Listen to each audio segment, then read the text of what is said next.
So Connie Jones is a speaker.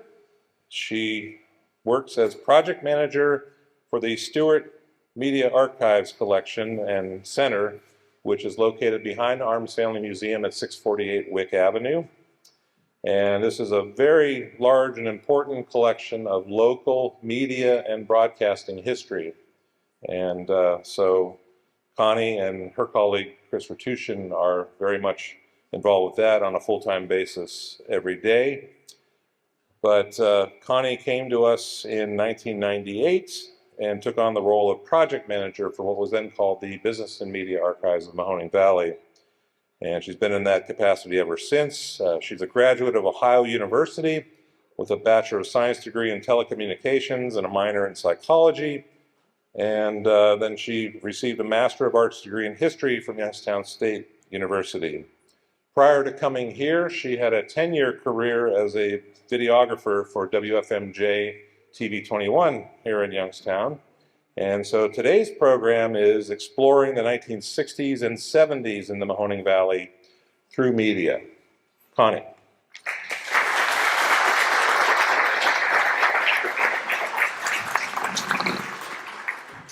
Hi. Just to let you know, if I become too quiet or the video becomes too quiet or too loud, please let me know. Just wave or up or down, preferably no, gladiators coming and taking me away. So I wanted to tell you a little bit more about my little section of the world. First of all, I want to ask, how many of you have been here before for Bites and Bits? Show of hands. That's wonderful. Glad to see it. How many here were alive, if you want to admit it, in the 60s and 70s? There you go. Good. So hopefully this will really be right up your alley. I don't know if I'm getting a little feedback or not, but anyway, this will be right up your alley. This is not, of course, an in-depth look at those 2 decades. I tried to keep a balance of fun and serious stories. As you all know, we are known here in the Mahoning Valley for steel mills and mafia activities. You'll see a lot of these stories here in my video today. This topic worked especially well for me because the TV news started in our area in the mid-1950s. So this was just like a perfect thing, and I really enjoyed doing it because it's been quite a while since I've really had fun editing things, and I really enjoyed it, and it taught me a little bit about TV news back in the 60s and 70s that just never occurred to me before. For instance, and I don't know if anybody's going to really get this, but back in the day when a reporter would do a stand-up out in the wild, shall we say, he would have to just stand there and talk about it, and there was no changing of video because it was on film, and the film and the video, of course, are on the same plane.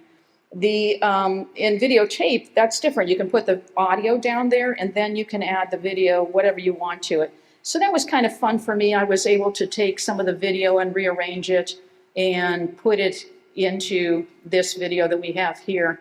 We have quite a unique collection at the Stewart Media Archives, and I don't believe there are too many collections like this in the country.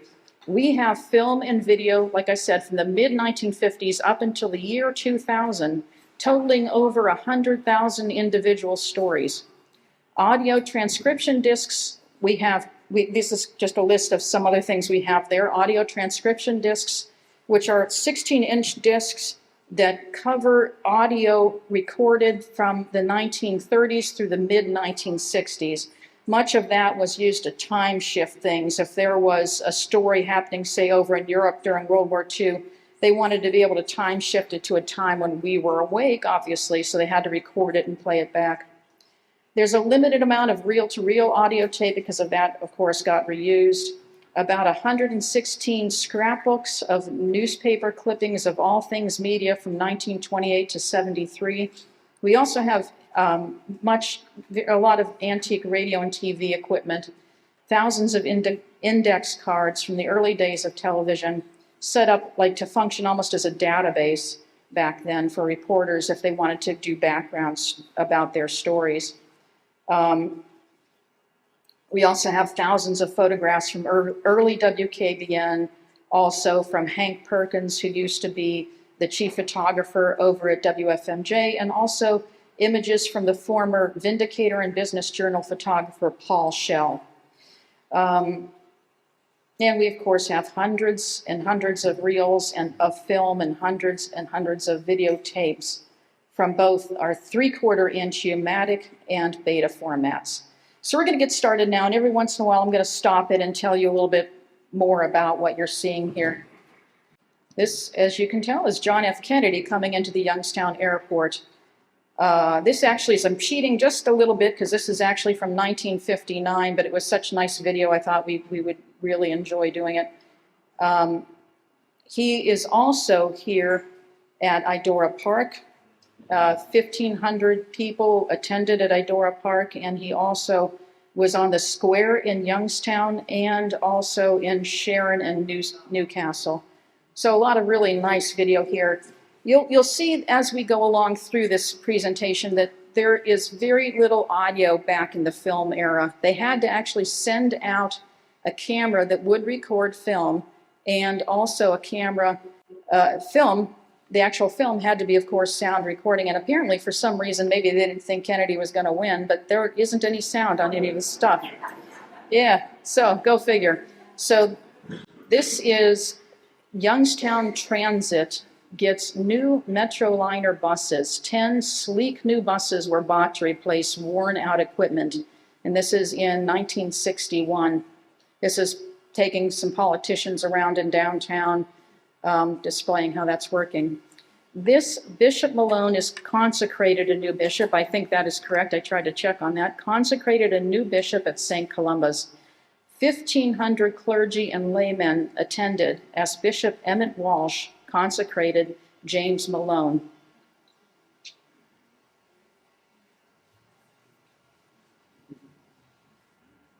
The first of 167 structures in the West Federal Street area get torn down as the city's slum clearance project began.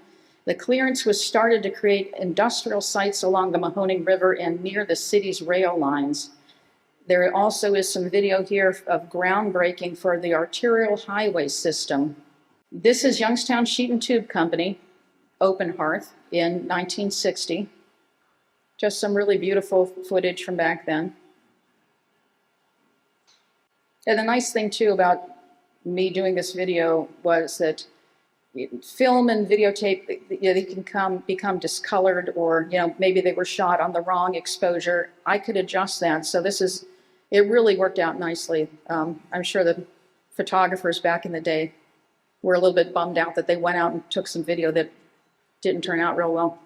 This is an open hearth being tapped, and the 79th Fighter Group is visiting U.S. Steel.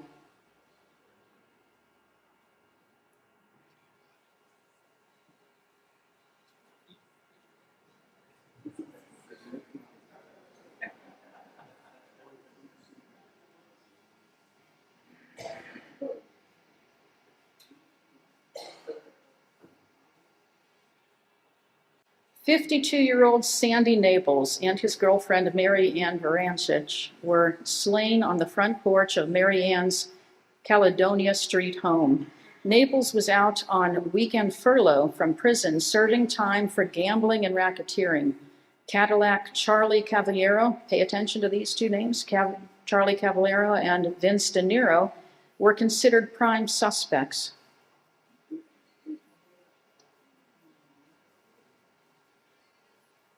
Now, as any of you who were alive back in the 60s, we probably remember fallout shelters. There's two different versions here.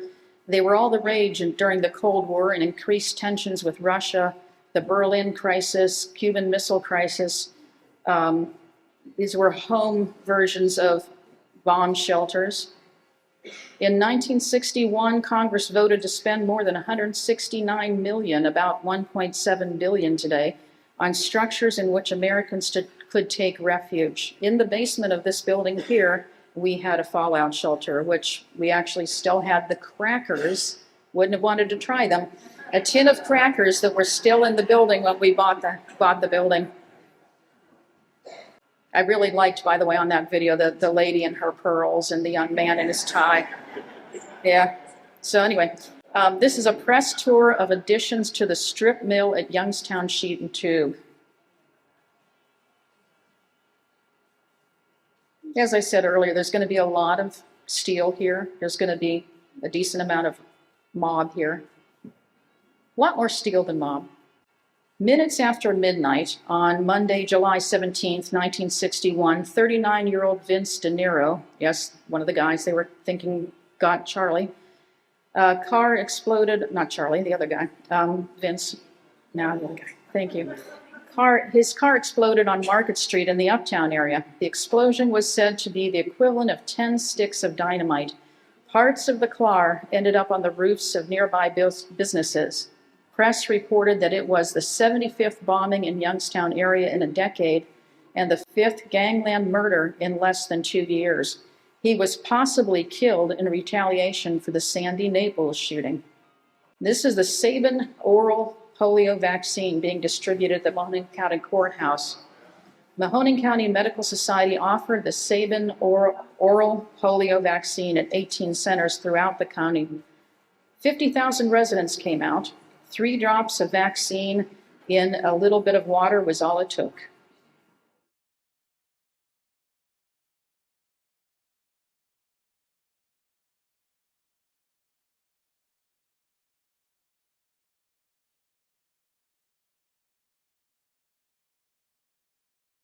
This, I have to tell you, this is going to be a surprise to all of you, but my boss, Bill, is a huge fan of trains. And as anybody knows, you want to be on the right side of your boss. And of course, I love trains too. But anyway, this is the first combination passenger piggyback truck train to pass through Youngstown, inaugurating the New York-Chicago, Erie-Lackawanna piggyback service in 1961. This is down at the Erie terminal. I'm not sure why this is a really exciting story, but obviously it was if they sent a news crew out to cover it, but it's really cool. Billy Naples, Sandy Naples' brother, was killed in a car bombing on Madison Avenue. He was wearing a dark outfit that made police suspect that he was going out on a burglary, although there were some questions at the time that Billy might have been killed while setting the bomb for someone else. It was after this that the term Murder Town, USA was used in connection with Youngstown. The old Presbyterian church was torn down, I believe, on the northeast corner of Market Street and Front Streets.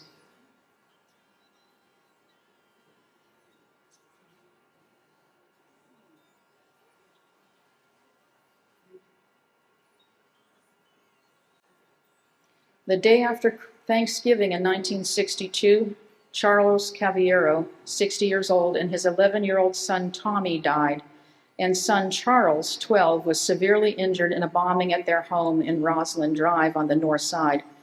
On the orders of Attorney General Robert Kennedy, the FBI was ordered to make a full-scale investigation into the bombing. At that time, there were a total of 82 underworld bombings.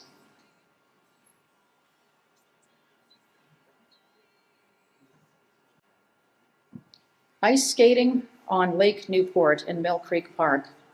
Do any of you remember when it was cold enough that you could ice skate on the park? Cool. I swear I remember it when I was a kid.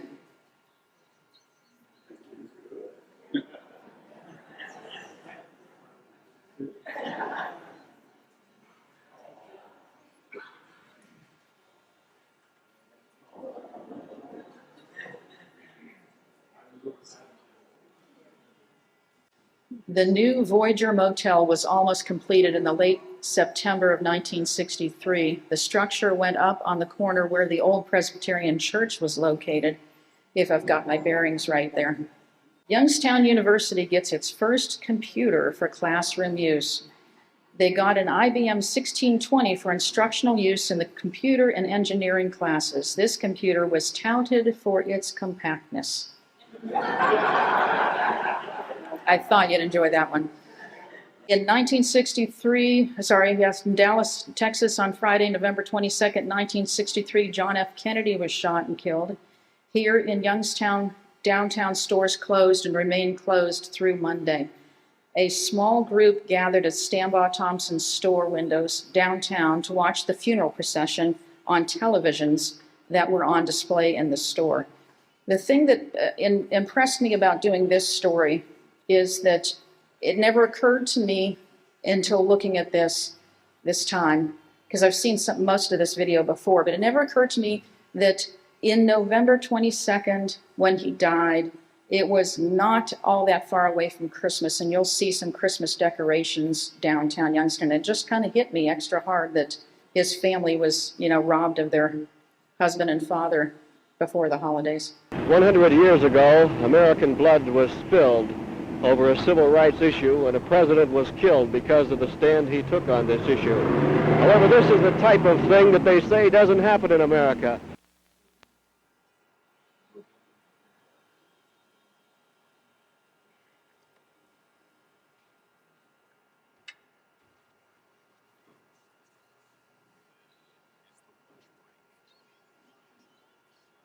There's the Christmas decorations across the street.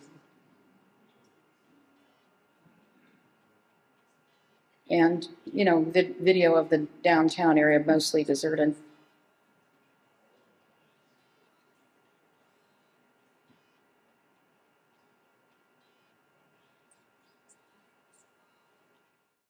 From the mailman to the man who owns the gas station down at the corner, they were unashamedly shedding tears. This empty lobby at Wilson and Himrod Avenues is a symbol of the days when railroad was king, the New York Central Passenger Terminal in Youngstown. It's a remnant of the days when Pullman owned a town and everyone in it, a reminder of the Iron Horse days and of the day when the last spike was driven. Feature on the New York Central Railroad passenger terminal station's closing in Youngstown. It was located on the corner of Wilson and Himrod Avenues. At one time, as many as 6 trains a day stopped here. There was also some footage of the B&O and the Erie and PNLE and Pennsylvania terminal stations in this story, too.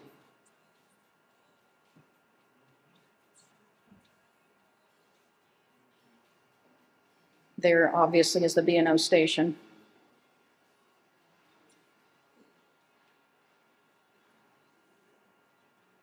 The Erie terminal. You can see the bridge back there that people could walk up over across the tracks to go uptown.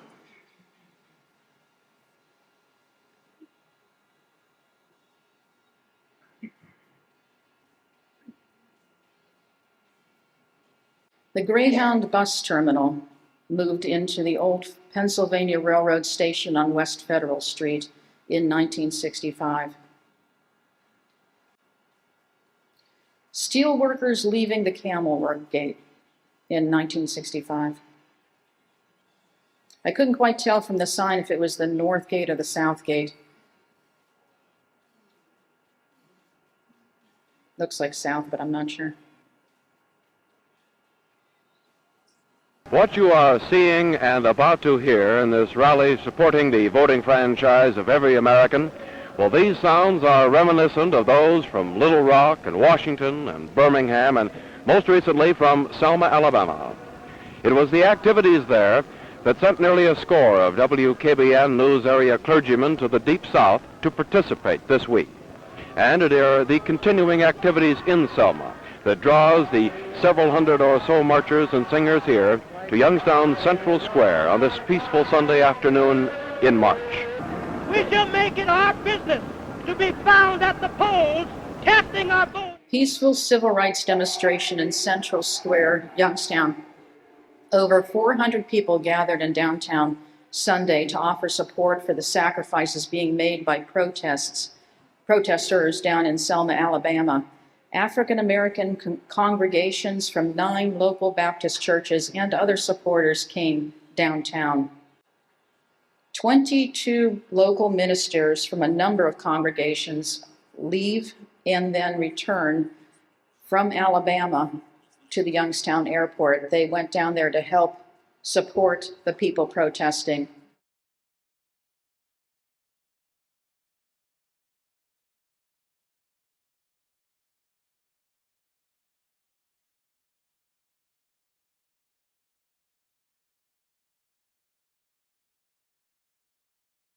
Here they are returning the next day.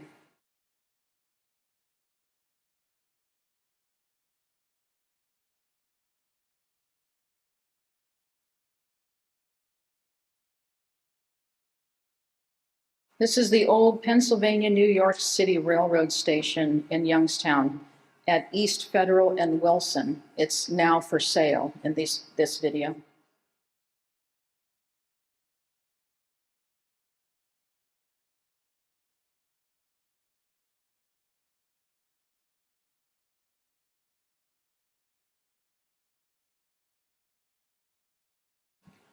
New computers were installed at the auditor's office in Youngstown.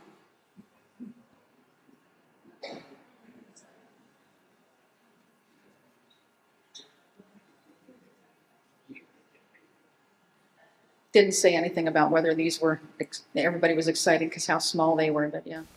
Less than 2 years ago, General Motors started construction of this huge complex, the Fisher Body Chevrolet Assembly Plant here at Lordstown. It covers approximately 50 acres. Last April, the first Chevrolet came off this same assembly line. Today, for the first time, families of the 2,500 GM workers are getting the opportunity to see where Dad or brother works. This is Family Day at Lordstown, with tours of the plant running continuously. General Motors Lordstown plant had Family Day open house tours on the assembly line. That was Mark McCullough, and he's done some other stories already that we've heard. Mark McCullough reporting. This was 1966.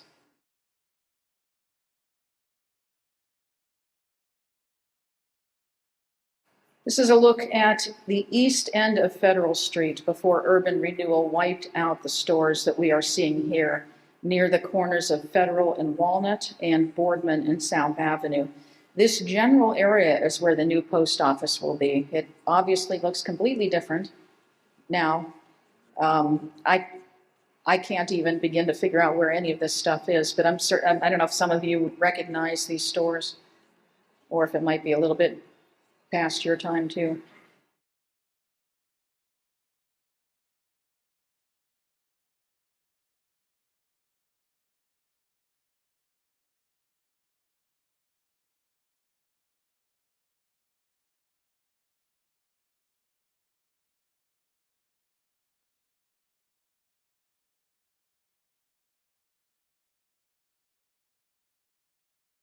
After 100 years and some 15,000 graduates later, the Rayan School in Youngstown stands as a monument to the interests of our forefathers in higher education. It was in May of 1866 that this modern building of brick and stone and wood containing 4 classrooms was built here at Wickenwood. It fulfilled the dream of Judge William Rayan that a good education would be available to all the children of Youngstown. When he died in 1854, Judge Rayan had made provisions in his will for money for the school, which would be open to all the children, regardless of color and creed, with preference to be shown to children of poor parents. That this is not the end of the first 100 years, but merely the end of the beginning of the great dream of Judge William Rayan, the start of a great tradition in free education for all children, regardless of race, color, and creed. This is the new Automat by Servomation. It opened at the downtown YMCA. I'm not sure that this is a microwave that she's using eventually, but I looked it up, and if it is, it may have cost around $500. One of my coworkers up at the museum said that when he was there, when he was younger, probably a few years after this, if you grabbed the handle and jiggled it a lot, you could get soup after soup after soup dropping down at you. Yeah. Yeah, it was cool.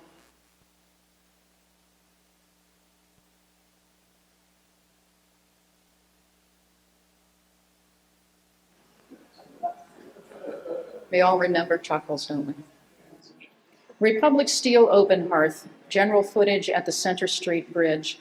The company announced it would suspend operations of the open hearth, but the pipe mills will remain in operation. Republic once had 15 open hearth furnaces, which was reduced to 10. At the time, they were planning to reline the furnaces and reopen them. I didn't look up whether or not that ended up happening or not, but Footage of Mill Creek Park and Yellow Creek Park.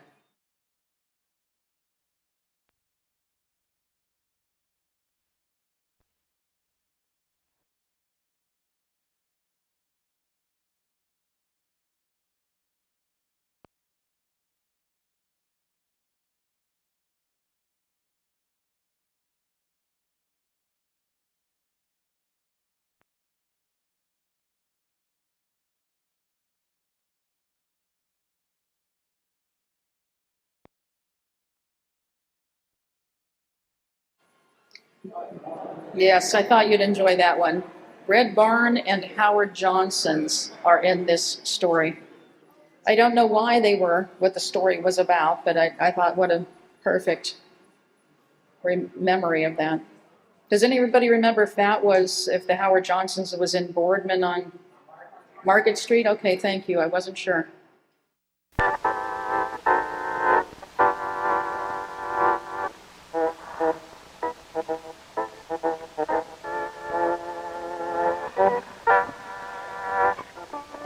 This is the kind of feature every newsman likes to do once in a while. Get out in the great outdoors and get a little exercise. This is the opening day of the Mill Creek Park skating rink. It's the only artificial ice rink in town. Underneath an inch and a half of ice here are 11 miles of coolant piping. One nice feature for you adults who like to skate is that Tuesday and Thursday nights are adult nights. No kids allowed. Bruce Allen, WKBN News at the Mill Creek Skating Rink. That story aired February 15th, 1968. For many of you in the Youngstown area, it does not take much imagination to remember the days when you stood in line here, bought your ticket here, and spent an afternoon inside. This was the Warner Theater. It is now closed, and unless something is done very quickly, it could become a discount store, a parking lot, or a department store. One of the groups which would very much like to be housed in this building is the Youngstown Symphony Society. As we all know, that thankfully that did happen, and we have that beautiful building across the street. More than 3,000 gathered to mourn and celebrate the life of Dr. Martin Luther King Jr. at the city's memorial services at Stamba Auditorium. We can hear firsthand the needs and concerns of all the people, white and black.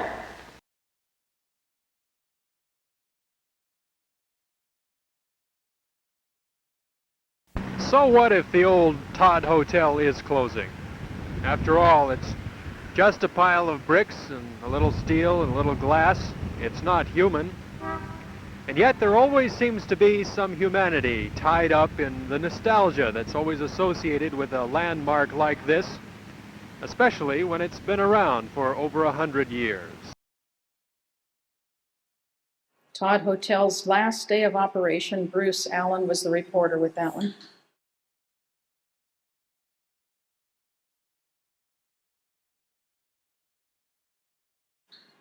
Memorial Day Parade in 1969 in downtown Youngstown. About 15,000 people attended the hour-long parade, which probably had a bigger audience that year due to patriotic feelings surrounding the Vietnam War.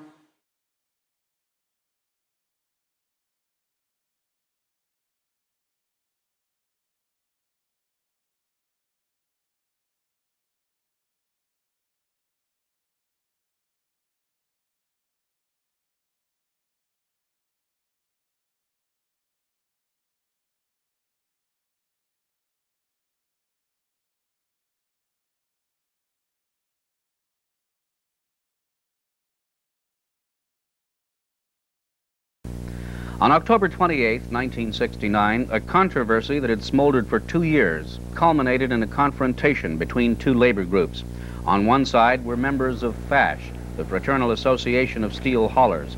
The other side was composed of members of Youngstown Teamster Local 377, aided by members from Teamster locals in Cleveland, Akron, Canton, and as far away as Detroit. Angelo was driving the lead car as the convoy approached Stop 5.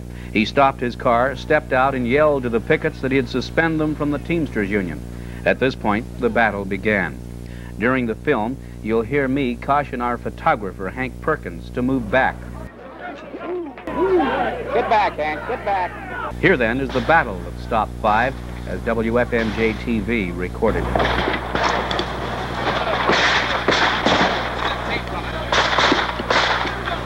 During the violent encounter, one man, a teamster from Cleveland, was killed. 6 others sought treatment at local hospitals for gunshot wounds. Many others were injured during the rock-throwing, fist-swinging brawl that preceded the gunfire. Many simply did not report that they were wounded or injured, apparently fearful of the publicity or possible arrest. It sounds like Korea. I don't know if you heard that last little bit, but it was Ed Barron. And that story is from FMJ. Ed Barron saying to, I assume Hank, sounds like Korea. Pretty sure he was in Korea, and it was pretty impressive if you sat there and listened to the video how many shots were fired. That was like a stop 5. 1 man was killed, at least 4 others were wounded when a caravan of 9 trucks escorted by 120 teamsters met a mob of about 400 steel haulers with baseball bats and golf clubs and guns. The National Guard were called in. This is Youngstown State University President Albert Pugsley confronting protesters on the university campus. Police make 2 arrests. President Pugsley was presented with 15 demands by students, which began a 3-hour standoff with 25 police officers. This was probably about a week before the Kent State shootings.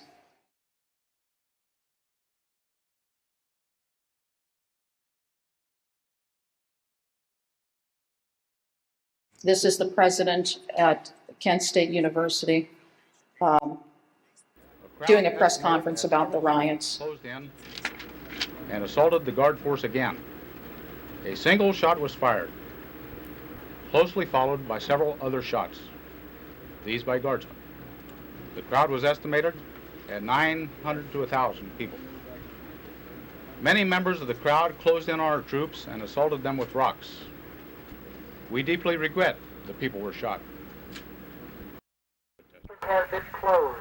Please return to your dormitories and leave the campus as soon as possible. We have closed the university for the rest of the week. This is Sandra Lee Scheuer, 20-year-old honor student from Boardman, who was one of the students killed. Sandy was over a football field away from the National Guard, walking with a friend to take a midterm exam when the shots were fired. And this voice you're hearing now, and you'll see him in just a moment, is Sandra's father talking about her death. A little boy in the store, and I had a little mourning sign on, and he said, what are you wearing there? And I said, this is for mourning. What happened? I said, so I told him my daughter got killed. And he said, where is she now? So I told her, she's in heaven. She sympathized maybe with to end the war in Vietnam, but that's as far as she went. Did you agree with her feeling against the war in Vietnam? I didn't. I had an argument with her about that, but now I do, yes. I think we should get out because it's senseless and hopeless. I'm very, very mad at President White that he allowed the National Guard to enter the university with loaded rifles. I mean, I met so many college kids, and they're wonderful kids. I would say they're better than our generation was. Now you will notice a little bit of a change in the video. We have made color, yes. Chevy production line in that I'm not actually sure what the date is, but I'm pretty sure this is like very early in color. Still color film, not videotape yet. Now we're taking a bus tour around Youngstown. This video is from a special report on nostalgia that Odea Duma did back in '73. That's Smoky Hollow right there.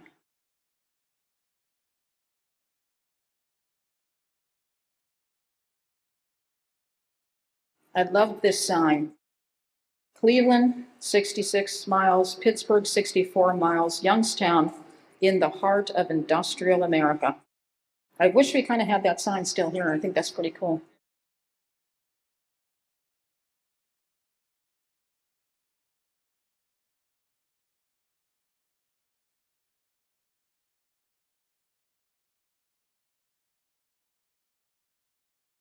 There's O'Day.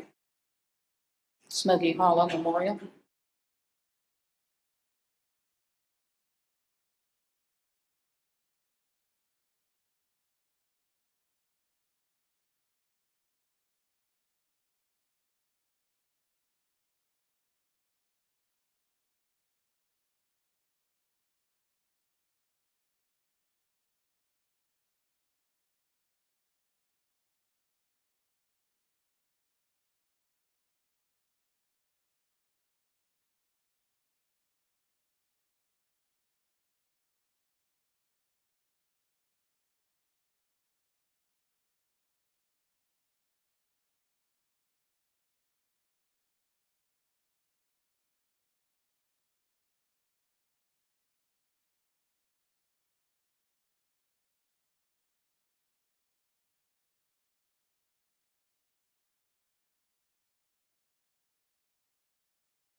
Market Street Bridge.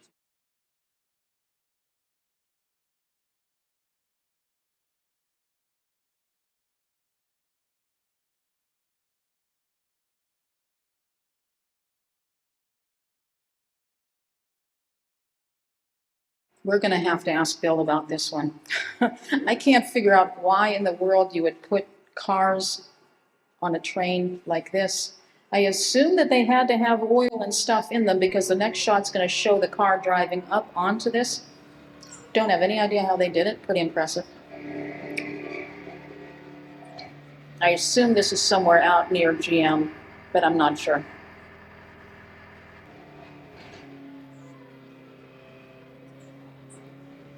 Railroads are a vital link to the industry in the Mahoning Valley, and the technology of railroads continue changing.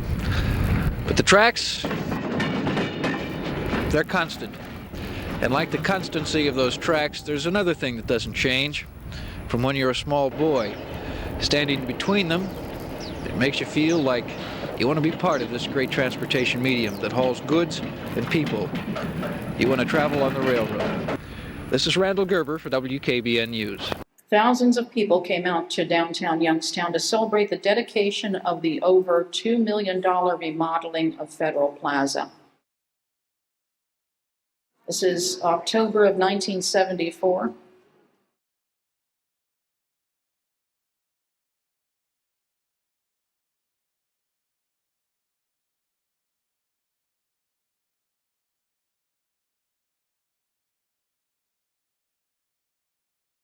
And just to show you this, that is the Realty building, the one that, they tore down, that explosion in it.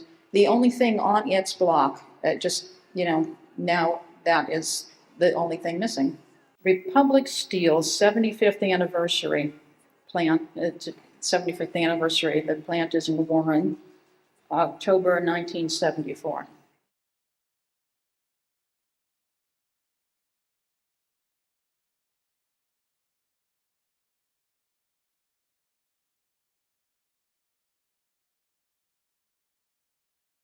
Have any of you here been inside a working steel museum? A couple of you? Oh, great. There's nothing quite as, it affects you down in your body, I think, that, being in there, listening to the noise, feeling the heat. It's like being in Mordor or something. It's just really cool.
I wish we had some NAD sound with this, but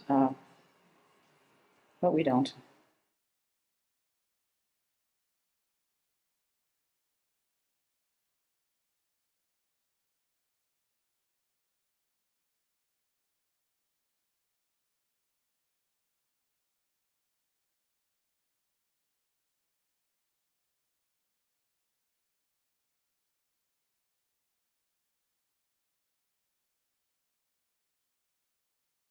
Now it's 1976, July, and we're celebrating the bicentennial. This is a ball that was held at Idora Park Ballroom.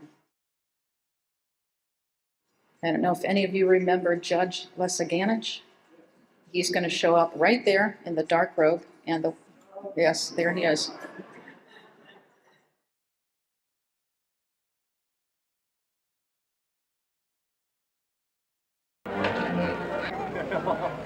This is Austintown Log Cabin Bicentennial Celebration.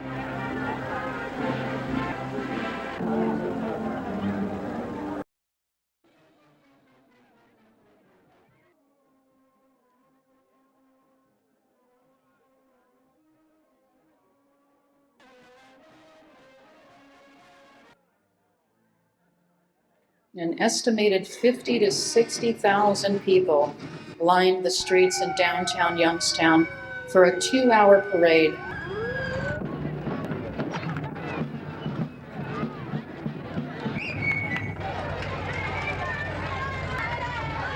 You'll see a little bit of Mayor Jack Hunter in here.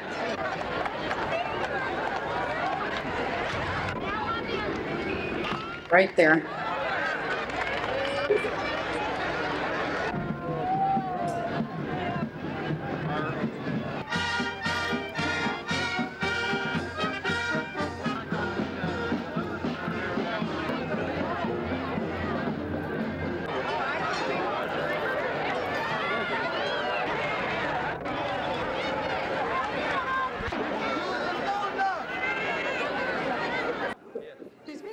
$5,000 people attended a campaign rally on the new plaza in downtown Youngstown for Jimmy Carter.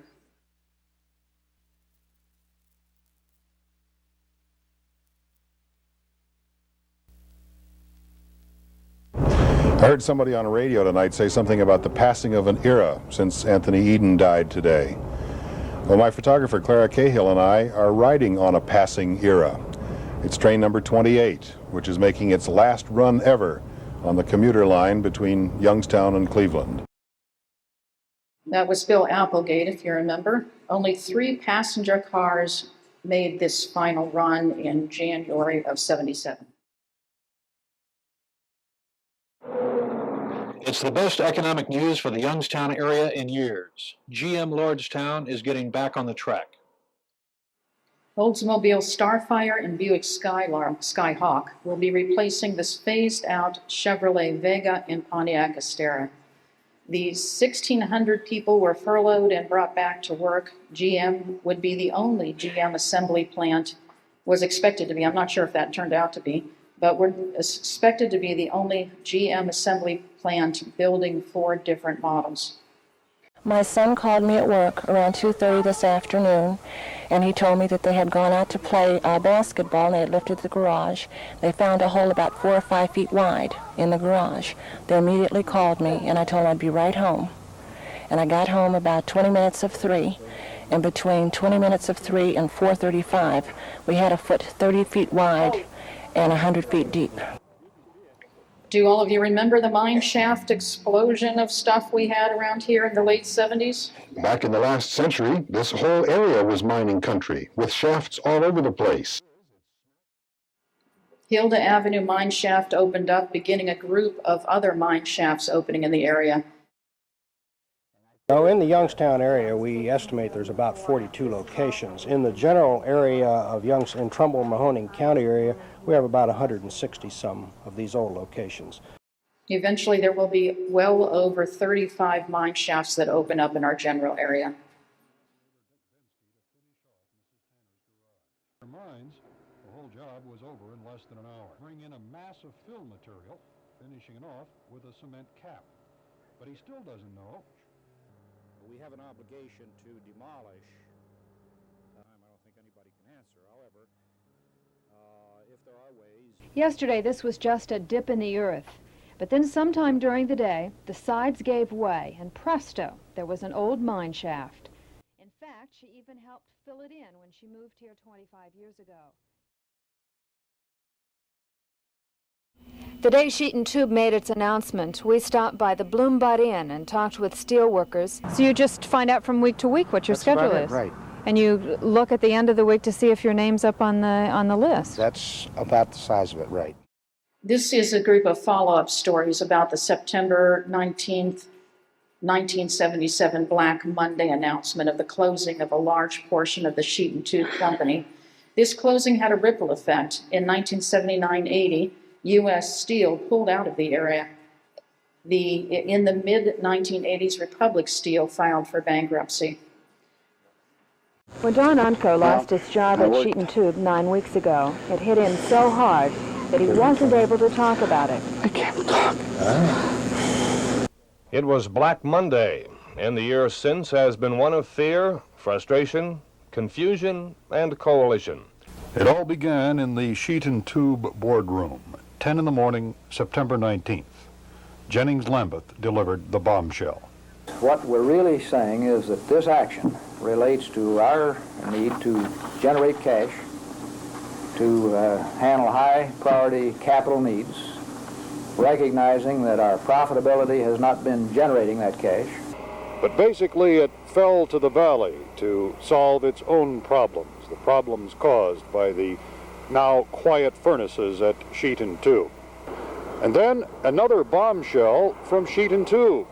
On November 4th, its parent, Likes, announced it wanted to merge its operations with LTV, the owner of Jones & Laughlin.